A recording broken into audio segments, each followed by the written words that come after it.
Estamos en Es Diario con Iván Campuzano, economista, además con una larga trayectoria que le aporta y una larga experiencia que le aportan los años. Iván, ¿cómo estás? Muy buenas tardes, Hugo. Un placer Bueno, estar contigo. tenemos el programa económico del Partido Popular, es decir, las 20 medidas que va a poner en marcha de forma prioritaria, de forma urgente, nada más llegar a ese previsible futuro gobierno de Alberto Núñez Feijóo tras el 23 de julio. Claro, la izquierda normalmente siempre dice lo mismo, y es que el PP no tiene programa económico más allá de Bildu, más allá de el sanchismo, etcétera. Bueno, pues sí que tiene programa económico en este caso, y lo vamos a comentar. El primer, párrafo o la primera medida es auditar las cuentas.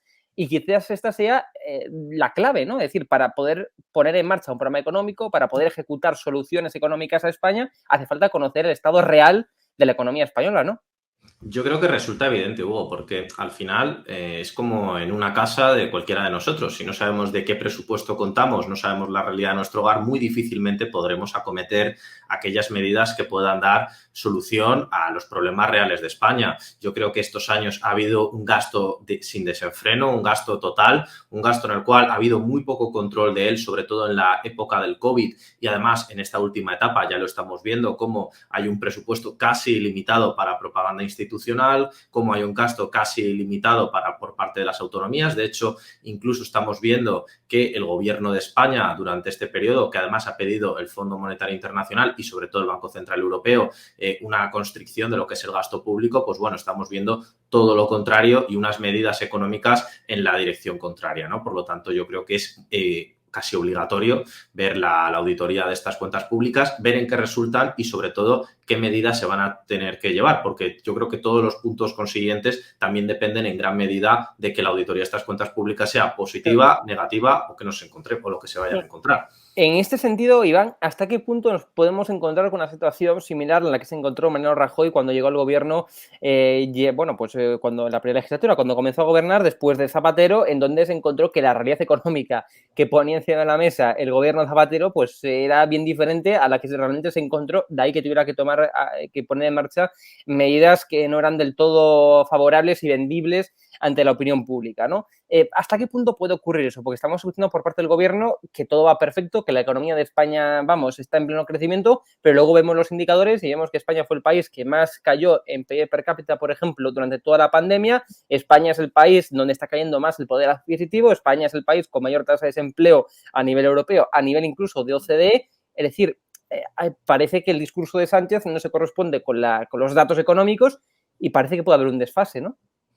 Pues en esa línea, Hugo, fíjate si ha sido tortuoso el camino de la recuperación desde el COVID, que recuperamos el PIB prepandemia la semana pasada, es decir, Sí. a tan solo un mes de las elecciones. Por lo tanto, yo creo que las medidas económicas se han dejado de desear. Es decir, ¿realmente ha hecho algo este gobierno en esta línea? Pues bueno, yo creo que es muy importante que tengamos en cuenta que la normativa y que la regulación, desde lo que se encontró Rajoy después del gobierno de Zapatero, pues ha cambiado. Es cierto que hay más controles y muchos más organismos para ese control. Ahora bien, ¿qué es lo que nos hemos encontrado por parte de este gobierno? Una erosión constante de todas las instituciones que le llevaban la contraria. No solamente estoy hablando del caso, por ejemplo, más reciente de la AIREF, que cada vez que publica la AIREF un informe, el gobierno dice todo lo contrario, sino que estoy hablando del Banco de España, el cual no han dejado de atacar, o incluso el organismo que lleva el control de las cuentas públicas, en el cual pues, ha habido muchas ocasiones en las cuales les ha solicitado información al gobierno y el gobierno o ha tardado demasiado o directamente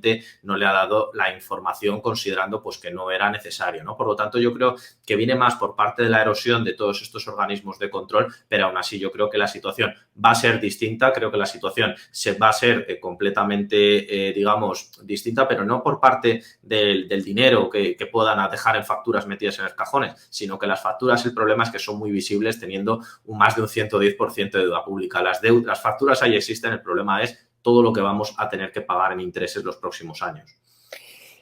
Otro bloque importante de medidas que podemos ver en el programa electoral, el programa económico del Partido Popular es la reducción o la eliminación en muchos casos del gasto superfluo, es decir, aquel gasto que de eliminarlo pues no lo notaríamos, que es gasto absurdo, gasto inútil, ¿no? Que la AIREF, que el Instituto de Estudios Económicos pues cifraba incluso en más de 60.000 millones. Es decir, la AIREF nos decía que había unos 15.000 millones de gasto superfluo, el Instituto de Estudios Económicos más 60.000. Es decir, hay una gran cantidad de gasto superfluo que se puede eliminar nada más llegar al gobierno y que esto no va a afectar, no van a ser recortes, es decir, no va a afectar al bienestar de los españoles.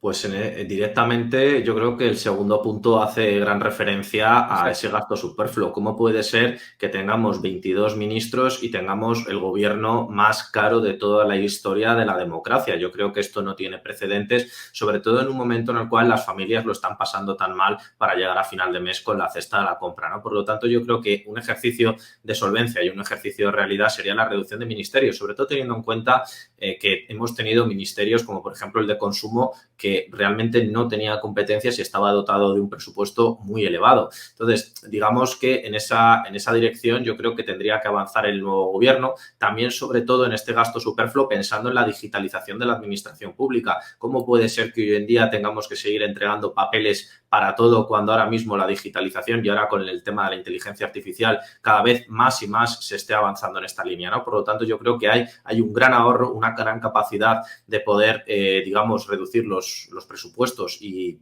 sin costarle nada al ciudadano y por lo tanto yo creo que no serán ni 15.000 millones ni serán los 60.000, pero que sin duda alguna varios miles de millones se van a poder recuperar, lo tengo claro.